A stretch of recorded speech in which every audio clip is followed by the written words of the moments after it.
তারা জবরদস্তি ধাক্কা মেরে আমাকে বাড়ি থেকে বের করেছে। আমি এর বিচারের ভার মহান আল্লাহ ও প্রিয় দেশবাসীর উপর ছেড়ে দিলাম।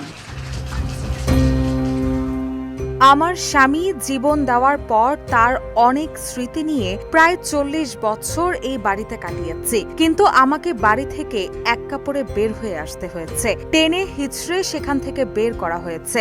আমি এর বিচারের ভার মহান আল্লাহর হাতে ছেড়ে দিলাম, দেশবাসীর কাছে ছেড়ে দিলাম। আন্তর্জাতিক অপরাধ ট্রাইব্যুনালের রায়ে ক্ষমতাচ্যুত সাবেক প্রধানমন্ত্রী শেখ হাসিনা ও আসাদুজ্জামান খান কামালের মৃত্যুদণ্ড ঘোষণার পর কান্নাজড়িত কণ্ঠে সাবেক প্রধানমন্ত্রী খালেদা জিয়ার এই বক্তব্য নতুন করে সামনে এসেছে।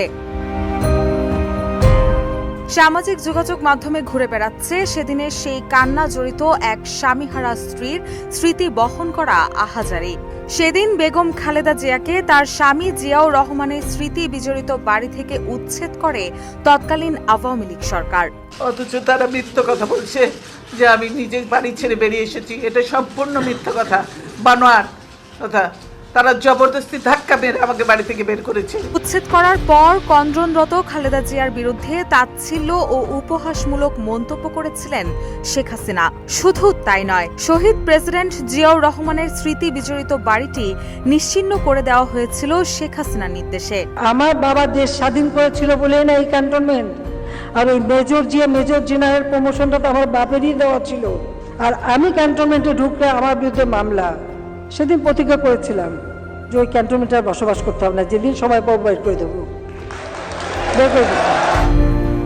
উচ্ছেদের পর গণমাধ্যমে কান্না বিজড়িত কণ্ঠে সেদিন 3 বারের সাবেক প্রধানমন্ত্রী খালেদা জিয়া বলেছিলেন তাকে বাড়ি থেকে এক কাপড়ে বের হয়ে আসতে হয়েছে, টেনে হিচড়ে সেখান থেকে বের করা হয়েছে, তার বিরুদ্ধে অমানবিক আচরণ করা হয়েছে বলেও অভিযোগ করেন বেগম জিয়া। তিনি আরো বলেছিলেন সারাদিন আমাকে কিছু খেতে পর্যন্ত দেওয়া হয়নি, অথচ তারা মিথ্যা কথা বলছে আমি নাকি আমার বাড়ি ছেড়ে দিয়ে চলে এসেছি। সব মিথ্যা, বানোয়াট। নিজে যেতে না চাইলে তুলে নিয়ে যাও বলেও একজন হুমকি দিয়েছে আমাকে।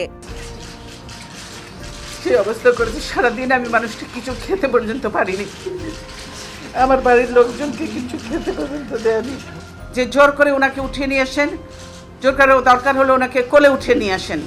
এরকম ভাবে একটা সরকারের এই আচরণ, ওনারা ধাক্কা দিয়ে আমাকে গাড়িতে উঠিয়েছেন। কান্না জড়িত কণ্ঠে খালেদা জিয়া আরো বলেন তারা জবরদস্তি করে আমাকে বাড়ি থেকে বের করে দিয়েছে, গ্রিল কেটে তালা ভেঙে ভিতরে ঢুকেছে, আমার লোকজনকে মারধর করেছে, লাথি মেরে মেরে বেডরুমের দরজা ভেঙেছে, আমাকে টানতে টানতে বাইরে এনেছে। আমি বিরোধী দলের নেত্রী, 3 দফায় প্রধানমন্ত্রী ছিলাম, সাবেক সেনাপ্রধানের